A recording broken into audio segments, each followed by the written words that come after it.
नमस्कार दोस्तों, स्वागत है आप सभी को RKS स्टडी 51 के यूट्यूब चैनल में।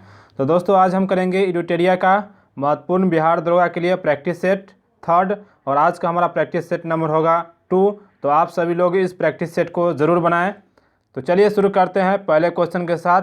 और जो लोग पिछले वाले वीडियो को नहीं देखे हैं वो वीडियो को रिवाइज करते रहें। तो चलिए शुरू करते हैं पहले क्वेश्चन के साथ। पहला क्वेश्चन आपके सामने स्क्रीन पर कि वर्ष 2021 के लिए साहित्य का नोबेल पुरस्कार सम्मान से किस व्यक्ति को सम्मानित किया गया। तो दोस्तों इसका आंसर हो जाएगा अब्दुल रज्जाक गुरनाह को सम्मानित किया गया। तो याद रखिएगा। नेक्स्ट है कि अक्टूबर 2021 में किस राज्य के प्रसिद्ध सफ़ेद प्याज को GI टैग प्रदान किया गया है। तो दोस्तों इसका आंसर हो जाएगा महाराष्ट्र राज्य को हाल ही में सफ़ेद प्याज को GI टैग दिया गया है। नेक्स्ट है 66वें फिल्म फेयर पुरस्कार 2021 में सर्वश्रेष्ठ अभिनेत्री का पुरस्कार किसे मिला है। तो इसका आंसर हो जाएगा तापसी पन्नू को मिला है। और वहीं सर्वश्रेष्ठ एक्टर की बात करें अभिनेता की तो इरफान खान को मिला है। और 67वें राष्ट्रीय फिल्म पुरस्कार में सर्वश्रेष्ठ अभिनेत्री का अवार्ड कंगना रनौत को मिला है। तो इससे कन्फ्यूजन नहीं होना है। नेक्स्ट है शिल्पग्राम महोत्सव 2021 का आयोजन कहाँ किया गया। तो दोस्तों इसका आंसर हो जाएगा हाल ही में शिल्पग्राम महोत्सव का आयोजन असम राज्य में किया गया। नेक्स्ट है QS best student cities ranking 2021 में मुंबई का स्थान क्या है। तो दोस्तों इसका आंसर हो जाएगा, इसका स्थान जो है 106 नंबर पर है, जबकि पहला पर लंदन है। तो ये भी याद रखेंगे, पहला पर लंदन और इंडिया का इस मुंबई का स्थान 106 नंबर पर है। नेक्स्ट है हाल ही में भारतीय वायुसेना के नए प्रमुख कौन बने हैं। तो दोस्तों इसका आंसर हो जाएगा विवेक राम चौधरी यानी कि BR चौधरी, और इनका क्रम पूछा जाए तो ये 27वें नंबर के बने हैं। नेक्स्ट है कि अमेजोनिया फर्स्ट उपग्रह को किस प्रक्षेपण यान के द्वारा प्रक्षेपित किया गया है। तो दोस्तों इसका आंसर हो जाएगा PSLV C-51 के द्वारा इसको प्रक्षेपित किया गया है। और ये जो यान है ब्राज़ील का यान है, इसको प्रक्षेपित किया गया है। नेक्स्ट है कि वर्ष 2021 में किस समुद्र तटों को ब्लू फ्लैग प्रमाण पत्र प्रदान किया गया है। तो दोस्तों इसका आंसर हो जाएगा ईडन तट और कोवलम तट। याद रखिएगा, पहले समुद्र तट जो ब्लू फ्लैग प्रमाण पत्र प्रदान किए थे, पहले था 8, अब हो गया है 2, जिसमें एक हो गया ईडन तट, एक हो गया कोवलम तट। तो कुल मिलाकर जो हो गया अभी वर्तमान में 10 समुद्र तट हो गया जिसको ब्लू फ्लैग प्रमाण पत्र दिया जा गया है। नेक्स्ट है सैटेलाइट फोन से लैस होने वाला भारत का पहला राष्ट्रीय उद्यान कौन सा है। तो दोस्तों इसका आंसर हो जाएगा काजीरंगा। याद रखिएगा, हाल ही में सैटेलाइट फोन से लैस होने वाले पहले राष्ट्रीय उद्यान कौन सा है। तो याद रखिएगा काजीरंगा है। नेक्स्ट है कि SCO की 21वीं बैठक 2021 में कहाँ आयोजित की जाएगी। तो दोस्तों इसका आंसर हो जाएगा तजाकिस्तान में इसका आयोजित की गई। और वहीं 2022 के, याद रखिएगा 2022 के जो 22वीं बैठक SCO का होगा तजाकिस्तान में होगा। तजाकिस्तान में किस वाला हुआ है तो याद रखिएगा। नेक्स्ट 2022 वाला में आप लोग कमेंट करके बताइए। बढ़ते हैं जब तक आगे। नेक्स्ट है कि मित्र शक्ति 2021 सैन्य अभ्यास का आयोजन कहाँ किया गया। तो दोस्तों इसका आंसर हो जाएगा अम्पारा। याद रखिएगा कि हाल ही में मित्र शक्ति जो भारत और श्रीलंका के मध्य होता है, इसको अम्पारा में संपन्न हुआ।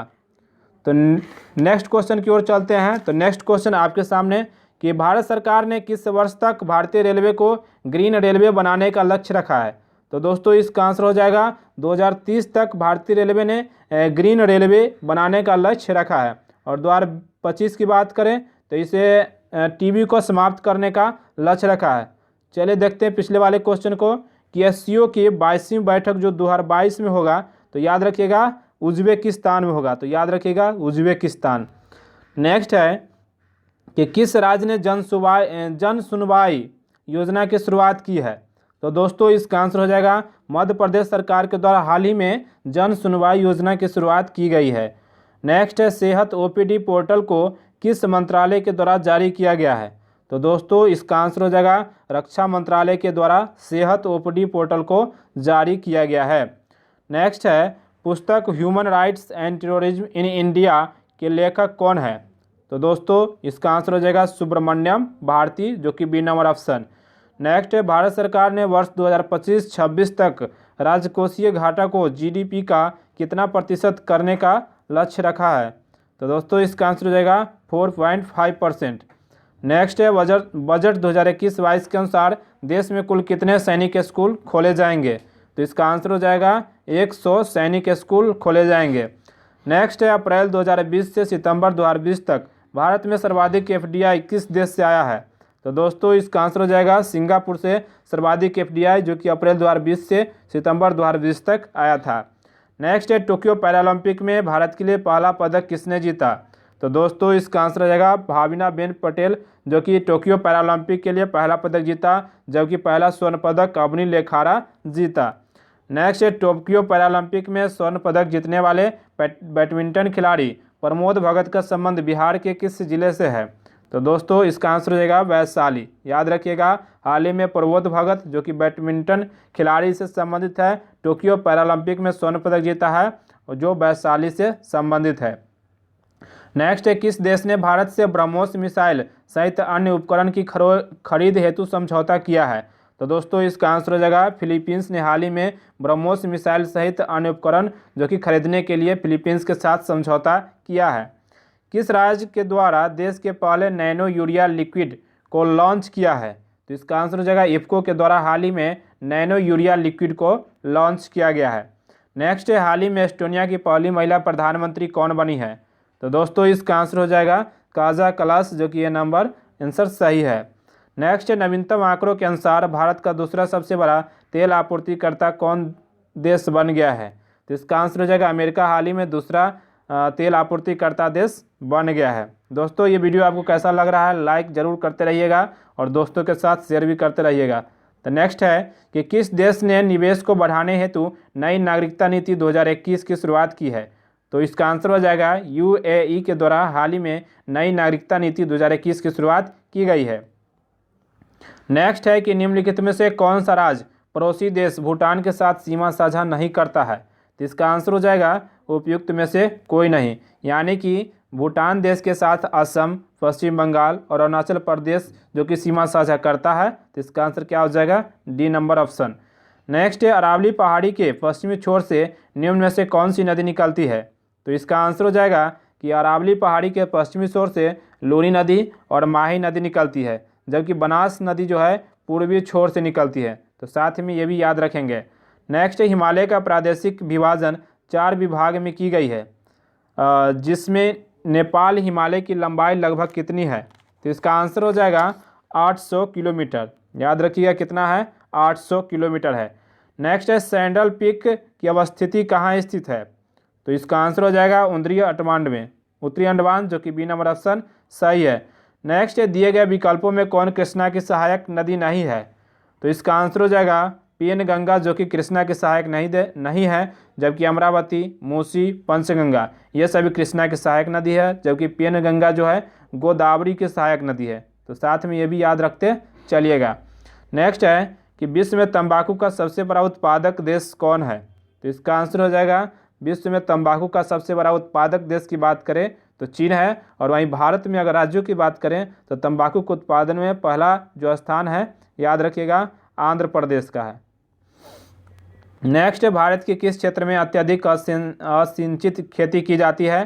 तो इसका आंसर हो जाएगा दक्कन के पठार, क्योंकि यहाँ वर्षा कम होती है, इसलिए यहाँ पर ज़्यादा असिंचित खेती होती है। नेक्स्ट है, लोनार झील कहाँ स्थित है? इसका आंसर हो जाएगा महाराष्ट्र में, जो कि लोनार झील स्थित है। नेक्स्ट है, दिए गए विकल्पों में कौन स्थलरुद्ध देश है? तो दोस्तों इसका आंसर है हंगरी, जो कि यूरोप का एक देश है, जो कि स्थलरुद्ध है। स्थलरुद्ध का अर्थ क्या होता है? चारों तरफ स्थल से घिरा हो और किसी सीमा समुद्र से टच नहीं कर रहा हो, इसी को कहा जाता है स्थलरुद्ध देश। नेक्स्ट है कि निम्न से कौन मेघालय पठार का भाग नहीं है? इसका आंसर हो जाएगा भूवन पहाड़िया। याद रखिएगा, इसका आंसर हो जाएगा भूवन पहाड़िया, जबकि गारो पहाड़िया, खासी पहाड़िया और जयंतिया पहाड़ी मेघालय पठार में है, लेकिन भुवन का पहाड़िया इसमें नहीं है। नेक्स्ट है, राष्ट्रीय आय समिति का गठन किस वर्ष की गई थी? तो इसका आंसर हो जाएगा 1949 में, ए नंबर ऑप्शन सही है। पीसी महालनोबिस के द्वारा राष्ट्रीय आय समिति का गठन किया गया था। नेक्स्ट है, प्रच्छन्न बेरोजगारी को अन्य किस नाम से जाना जाता है? इसका आंसर हो जाएगा अल्प बेरोजगारी के नाम से जाना जाता है। इसका आंसर हो जाएगा सी नंबर। नेक्स्ट जीएसटी क्या है? तो इसका आंसर हो जाएगा जीएसटी एक प्रकार का प्रत्यक्ष कर है और भारत में जीएसटी लागू किया गया 1 जुलाई 2017 ईस्वी को लागू किया गया, जिससे भारत का जो जीएसटी है कनाडा के मॉडल पर आधारित है। तो साथ में ये भी याद रखेंगे। नेक्स्ट है सार्वजनिक क्षेत्र में विनिवेश को क्या कहते हैं? तो इसका आंसर हो जाएगा निजीकरण। सार्वजनिक क्षेत्र में विनिवेश को हम निजीकरण कहते हैं। तो इसका आंसर हो जाएगा ए। नेक्स्ट है आय और उपभोग में किस प्रकार का संबंध है? तो इसका आंसर हो जाएगा प्रत्यक्ष संबंध है। आय और उपभोग में प्रत्यक्ष संबंध है। इसका आंसर हो जाएगा सी। निम्नलिखित में से कौन सा घटक जलवायु परिवर्तन का मुख्य कारण है? तो देखिए प्रदूषण है, ग्रीन हाउस गैस है, ओजोन परत है, ये सभी है। तो इसका आंसर हो जाएगा डी। नेक्स्ट है क्योटो प्रोटोकॉल को किस वर्ष UNFCCC के द्वारा स्वीकार किया गया? इसका आंसर हो जाएगा 1997 ईस्वी में क्योटो प्रोटोकॉल को UNFCCC के द्वारा स्वीकारा गया। और क्योटो कहाँ पड़ता है? जापान का एक शहर है। नेक्स्ट है ओजोन परत कहाँ अवस्थित है? तो इसका आंसर हो जाएगा स्ट्रेटोस्फीयर और इसी को कहा जाता है समताप मंडल। तो याद रखेंगे कि ओजोन परत जो कि समताप मंडल में पाया जाता है। नेक्स्ट है निम्नलिखित में से कौन सा सुलेमित है, मतलब मिलान करना है। तो चलिए देखते हैं। पहला है कि सिमलीपाल कहाँ है? उड़ीसा में है। गिर कहाँ है? तो गुजरात में है। जिम कॉर्बेट उत्तराखंड में है। और सरिस्का अभ्यारण्य दोस्तों इसका ऑप्शन 1 नहीं है, तो ये लिख लीजिएगा सरिस्का जो कि राजस्थान में है। तो याद रखिएगा सरिस्का कहाँ है? तो राजस्थान में है। नेक्स्ट है कि वन रिपोर्ट 2019 के अनुसार किस राज्य में वनों का प्रतिशत सर्वाधिक है? इसका आंसर हो जाएगा मिजोरम का सर्वाधिक है। और वही आपसे पूछा जाए कि राज्यों में सर्वाधिक वन क्षेत्र वाला कौन सा राज्य है? तो याद रखिएगा MP। और परसेंटेज की दृष्टि से मिजोरम प्रथम स्थान पर है। नेक्स्ट है सत्य फल किस में विकसित होता है? इसका आंसर हो जाएगा अंडाशय में, जबकि असत्य फल होता है तो याद रखिएगा बीजांड से। नेक्स्ट है कॉड लीवर तेल मुख्य रूप से किससे संबंधित है? तो इसका आंसर हो जाएगा विटामिन डी से कॉड लीवर तेल संबंधित है। नेक्स्ट है निम्न में से किसे प्रोटीन का कारखाना कहा जाता है, यानी कि प्रोटीन की फैक्ट्री कहा जाता है? इसका आंसर हो जाएगा राइबोसोम को प्रोटीन का फैक्ट्री कहा जाता है। नेक्स्ट है वह जीव जिनमें केंद्रक झिल्ली का अभाव होता है उसे क्या कहा जाता है? तो इसका आंसर हो जाएगा प्रोकैरियोटिक कहा जाता है, जिसमें केंद्रक झिल्ली नहीं पाया जाता है। नेक्स्ट है सिनकोना पौधे के किस भाग में कुनैन प्राकृतिक रूप से पाया जाता है? तो इसका आंसर हो जाएगा कुनैना की प्राप्ति जो कि पेड़ की छाल से प्राप्त की जाती है। नेक्स्ट है निम्नलिखित में से कौन संशोधित भूमिगत तना का एक उदाहरण है? इसका आंसर हो जाएगा आलू जो कि भूमिगत तना का उदाहरण है, जबकि गाजर जो कि जड़ का उदाहरण है। नेक्स्ट है निम्नलिखित में से कौन सा कथन फ्लोएम के बारे में सही है? तो चलिए देखिए, पहला है कि फ्लोएम पानी और खनिजों का परिवहन करता है। दूसरा देखिए फ्लोएम फोटोसिंथेसिस उत्पादों को परिवहन करता है। तो इसका आंसर हो जाएगा बी नंबर ऑप्शन, यही सही है। नेक्स्ट है स्थलीय हरे पौधे की पत्तियां से कितनी मात्रा में उपलब्ध सौर ऊर्जा को खाद्य ऊर्जा में परिवर्तित किया जाता है? इसका आंसर हो जाएगा मात्र 1% को ही है खाद्य ऊर्जा में परिवर्तित किया जाता है। नेक्स्ट है कैल्शियम कार्बाइड का उपयोग हरे फलों को पकाने के लिए किया जाता है, क्योंकि यह किससे बनता है? इसका आंसर हो जाएगा एसिटिलीन से बनता है। नेक्स्ट है कि कार्बन का क्रिस्टलीय अपरूप निम्न से कौन सा है? तो दोस्तों इसका आंसर हो जाएगा ग्रेफाइट जो कि कार्बन का क्रिस्टलीय अपरूप है। नेक्स्ट है कि N कोष में अधिकतम इलेक्ट्रॉनों की संख्या कितनी होती है? तो दोस्तों इसका आंसर हो जाएगा 32। याद रखिएगा कि K केस में इलेक्ट्रॉनों की संख्या होती है 2 होता है, जबकि L कोष में इलेक्ट्रॉनों की संख्या 8 होता है, जबकि M कोष में इलेक्ट्रॉनों की संख्या 18 होता है, जबकि N केस में इलेक्ट्रॉनों की संख्या 32 होता है। इसका फॉर्मूला होता है 2n², जिससे आप निकाल सकते हैं। यहाँ पर n का मान पुट करेंगे और KLM का मान निकाल सकते हैं। नेक्स्ट है आधुनिक आवर्त सारणी के उस समूह का नाम बताएं जिसमें ऐसे तत्व है जो सभी गैसें हैं। तो दोस्तों इसका आंसर हो जाएगा समूह 18। समूह 18 के जितने भी तत्व है सभी गैसें हैं। चलिए कौन कौन है उसको भी देखते हैं। एक तो हीलियम है, नियॉन है, आर्गन है, क्रिप्टॉन है, जेनॉन है और रेडॉन है। तो इन सभी को याद रखिएगा, helium, neon, argon, krypton, xenon और रेडॉन, क्योंकि सभी क्या है अक्रिय गैस है। नेक्स्ट है पपीता में कौन सा अम्ल पाया जाता है? तो इसका आंसर हो जाएगा पपीता में स्कॉर्बिक अम्ल पाया जाता है, जबकि टमाटर में ऑक्जेलिक अम्ल पाया जाता है। खट्टे फल यानी कि नींबू, संतरा में सेट्रिक अम्ल पाया जाता है और टार्टरिक अम्ल पाया जाता है अंगूर में। अंगूर में नहीं, सॉरी, इमली में पाया जाता है टार्टिकम। नेक्स्ट है क्षारक वो रासायनिक पदार्थ होते हैं जो जल में घुलकर क्या मुक्त करते हैं। तो इसका आंसर हो जाएगा OH- देते हैं, जबकि अम्ल वे पदार्थ होता है जो जल में घुलकर H+ आयन देता है, जबकि क्षार क्या होता है, तो जल में घुलकर OH- देता है। नेक्स्ट है स्थितिज ऊर्जा के संबंध में निम्न से कौन सा कथन सत्य नहीं है। तो देखिए स्थितिज ऊर्जा क्रियाशील ऊर्जा है, तो ये बिल्कुल गलत है, क्योंकि स्थितिज ऊर्जा जो होता है अस्थायी होता है। ऊंचाई में परिवर्तन होने पर स्थितिज ऊर्जा में परिवर्तन नहीं होता है, ये बिल्कुल गलत है, क्योंकि ऊंचाई में परिवर्तन होने पर स्थितिज ऊर्जा का मान बढ़ जाता है। नेक्स्ट स्थितिज ऊर्जा संचित ऊर्जा नहीं है, बिल्कुल गलत है, क्योंकि स्थितिज ऊर्जा जो है संचित ऊर्जा होता है। इसका आंसर क्या हो जाएगा, डी नंबर, क्योंकि इसमें सभी असत्य है। नेक्स्ट है कि निम्न में से कौन सी तरंग अनुप्रस्थ तरंग नहीं है। तो देखिए ऑप्शन कि स्थिर जल से पत्थर फेंकने पर उत्पन्न तरंग, तो ये बिल्कुल अनुप्रस्थ तरंग है। भूकंपीय तरंगों में एस तरंगे, तो ये भी सही है। डोरो युक्त यंत्रों में उत्पन्न तरंग, यानी कि सितार, गिटार, वीणा के डोरा में कौन सा तरंग होता है, अनुप्रस्थ तरंग होता है, ये सही है। लेकिन सर्पिलाकार स्प्रिंग में उत्पन्न तरंग, इसमें अनुप्रस्थ तरंग नहीं होता है। तो चलिए बढ़ते हैं नेक्स्ट क्वेश्चन। नेक्स्ट है कि ताप गतिकी का प्रथम नियम सामान्यतः किससे संबंधित है। इसका आंसर हो जाएगा कि ऊर्जा के संरक्षण से संबंधित है। याद रखिएगा कि ताप गतिकी का प्रथम नियम जो कि ऊष्मा के संरक्षण के नियम पर आधारित है। नेक्स्ट निम्न में से लेंस सूत्र क्या है। तो दोस्तों इसका आंसर हो जाएगा कि 1/F होता है 1/V - 1/U, और जबकि दर्पण सूत्र की बात करें तो दर्पण सूत्र होता है कि 1/F = 1/V + 1/U होता है। नेक्स्ट जब अर्धचालक को गर्म किया जाता है तो इसके प्रतिरोध पर क्या प्रभाव पड़ेगा। तो इसका आंसर हो जाएगा जब अर्धचालक को हम गर्म करेंगे तो इसका प्रतिरोध कम हो जाएगा, और वहीं इसके जो अपोजिट होता है चालक, उसको गर्म करेंगे तो उसका प्रतिरोध बढ़ जाएगा। नेक्स्ट संविधान के किस अनुच्छेद के अंतर्गत किसी व्यक्ति के विदेश यात्रा के अधिकार को संरक्षण प्रदान करता है। इसका आंसर हो जाएगा अनुच्छेद 21। इसी में कहा गया प्राण एवं दैहिक स्वतंत्रता की चर्चा अनुच्छेद 21 में है। अनुच्छेद 15 में है कि लिंग, धर्म, नस्ल के आधार पर किसी के साथ भेदभाव नहीं किया जाएगा। अनुच्छेद 18 में उपाधियों का अंत का बात कहा गया है, और अनुच्छेद 19 में प्रेस की स्वतंत्रता है, बोलने की आज़ादी है, यह अनुच्छेद 19 में है। नेक्स्ट भारतीय संविधान सभा की पहली बैठक कब हुई थी। तो दोस्तों इसका आंसर हो जाएगा सच्चिदानंद सिन्हा, क्योंकि पहली बैठक 9 दिसंबर 1946 ईस्वी को सच्चिदानंद सिन्हा को पहले अस्थायी अध्यक्ष बनाया गया था, जबकि 2 दिन के बाद 11 दिसंबर 1946 को जवाहरलाल नेहरू को राजेंद्र प्रसाद को अस्थायी अध्यक्ष बना दिया गया था। तो चलिए नेक्स्ट बढ़ते हैं कि निम्नलिखित कथनों में से कौन सा कथन सत्य है। तो देखिए पहला कि भारतीय संविधान अध्यक्षात्मक है, तो ये गलत है।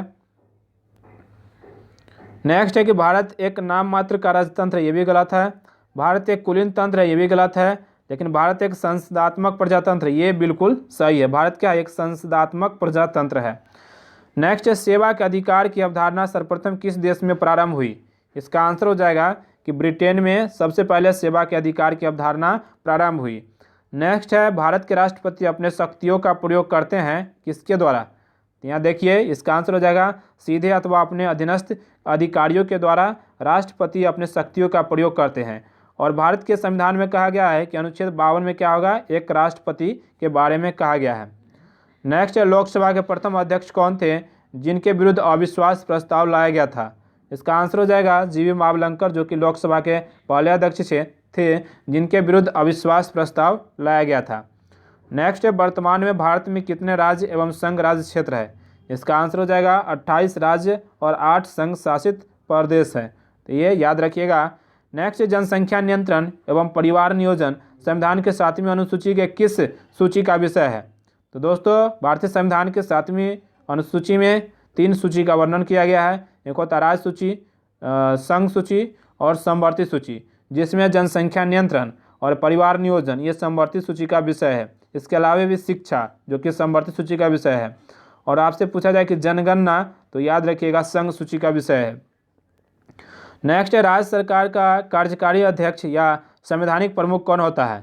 इसका आंसर हो जाएगा राज्यपाल। याद रखिएगा कि राज्य सरकार का संवैधानिक प्रमुख जो होता है राज्यपाल, और वही केंद्र सरकार के संवैधानिक प्रमुख तो राष्ट्रपति होते हैं।